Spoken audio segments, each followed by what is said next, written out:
రాజు join అయ్యారు. రాజు good evening అండి. So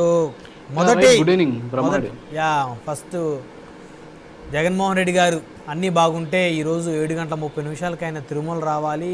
Tirumala Tirupati TTD guest హౌస్లో ఆయన బస్ చేయాలి. రేపు ఉదయం 10:30కి తిరుమల వెంకటేశ్వర స్వామివారిని దర్శించుకునేటువంటి అవకాశం ఉండుండేది. ఆయన పిలుపునిచ్చారు కదా, 28వ తారీఖున నేను ఈ పాప ప్రక్షాళనలో భాగంగా ఆయన స్వామివారం దర్శించుకుంటారు. వైసీపీ శ్రేణులు అందరూ కూడా రాష్ట్ర వ్యాప్తంగా వారందరూ పూజలు చేయమని చెప్పేసి, సో ఎట్టకేలకు జగన్మోహన్ రెడ్డి గారు రాలేదు. సో ప్రెస్ మీట్ కూడా పెట్టారు. నా కులం గురించి అడుగుతున్నారు, నా మతం గురించి అడుగుతున్నారు, ఈ రాష్ట్ర ప్రజలకు తెలియదు అన్నారు. అయితే ఒక సెన్సేషన్ కామెంట్ మీరు కూడా చూస్తుంటారు. రాజు నా మతం మానవత్వం అన్నారు. సో మొత్తానికి వైకాపా అధినేత ఎందుకు ఆగిపోయి ఉండొచ్చు తిరుమల రాకుండా? ఏం జరిగి ఉంటుంది తెర వెనక?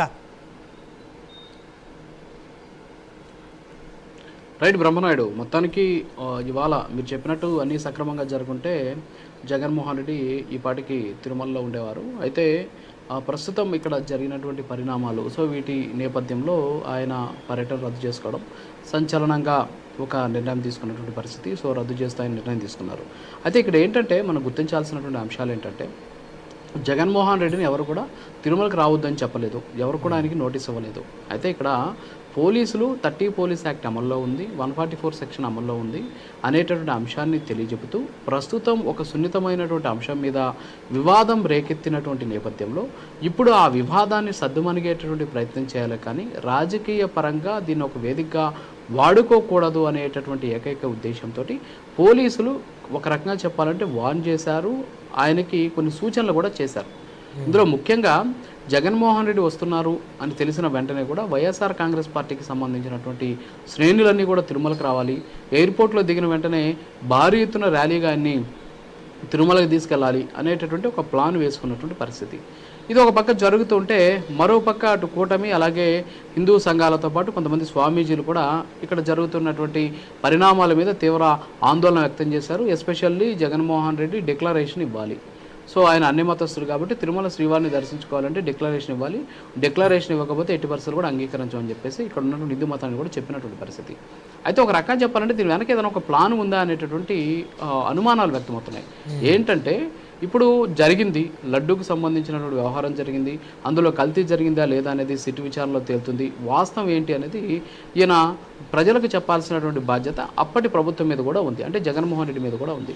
అయితే ఈ నేపథ్యంలో ఆయన సమాధానం చెప్పకపోగా విమర్శలు చేస్తూ తమ హయాంలో ఏం జరిగింది అనేటువంటి విషయాన్ని పక్కన పెట్టి చంద్రబాబు నాయుడు ఏం చేశాడు, ఇప్పుడు తమను ఇబ్బంది పెట్టేటువంటి ప్రయత్నం చేస్తున్న అంశాలను తెరపైకి తీసుకొచ్చి ఇది ఒక పెద్ద ఇష్యూ చేసేటటువంటి ప్రయత్నం చేశాడు అనేటువంటి అనుమానాలు వ్యక్తమవడం, జగన్మోహన్ రెడ్డికి ఏదైతే లడ్డూ ద్వారా ఈ ఇష్యూ ద్వారా పడిపోయినటువంటి గ్రాఫ్ను పెంచుకునేందుకు అవసరమైనటువంటి కొన్ని చర్యల్లో భాగంగానే ఆయన తిరుమలకి వచ్చేందుకు ఒక ప్లాన్ వేశారు. ఇది వైసీపీకి సంబంధించినటువంటి నాయకుల సలహాల మేరకు ఆయన నిర్ణయం తీసుకున్నారు అనేటువంటి వాదన కూడా వ్యక్తమైంది. ఈ నేపథ్యంలోనే భారీ ఎత్తున తిరుమలకి తిరుపతికి వైసీపీకి సంబంధించినటువంటి శ్రేణులు కూడా తరలొచ్చినటువంటి పరిస్థితి. వీళ్ళంతా కూడా దగ్గరుండి ఆయన తీసుకెళ్లాలనుకున్నారు. అయితే డిక్లరేషన్ అనేది ఇక్కడ ఇంపార్టెంట్, ఎందుకంటే సెక్షన్ 136, 137 ప్రకారం డిక్లరేషన్ ఇవ్వాలి అన్ని మతస్థులు. సో ఈ అన్ని మతస్థులు డిక్లరేషన్ ఇవ్వాల్సినటువంటి నేపథ్యంలో డిక్లరేషన్ ఇచ్చేందుకు ఎందుకు? ఆయన ఏమన్నారు, నేను తప్పు చేయలేదు, చంద్రబాబు నాయుడు తప్పు చేశాడు, తిరుమల శ్రీవారిని దర్శనం చేసుకోవాలి అందుకని వస్తున్నా అన్నాడు. మరి ఆ నేపథ్యంలో ఒక్కడే రావాలి. తిరుమల దర్శనం అంటే ఏంటి? మందితోటి రావడం కాదు, మార్బలంతో రావడం కాదు, జనాలను వెంటేసుకుని రావడం కాదు, అక్కడ ఒక బల ప్రదర్శన కాదు. స్వామివారి ముందు నేనేం తప్పు చేయలేదు, నేను తప్పు చేసి ఉంటే నన్ను క్షమించు, లేకపోతే తప్పు చేయని నన్ను ఇబ్బంది పెడుతున్నటువంటి వాళ్ళని శిక్షించు అని చెప్పేసి అక్కడ కోరడం కోసం రావడం జరగాలి.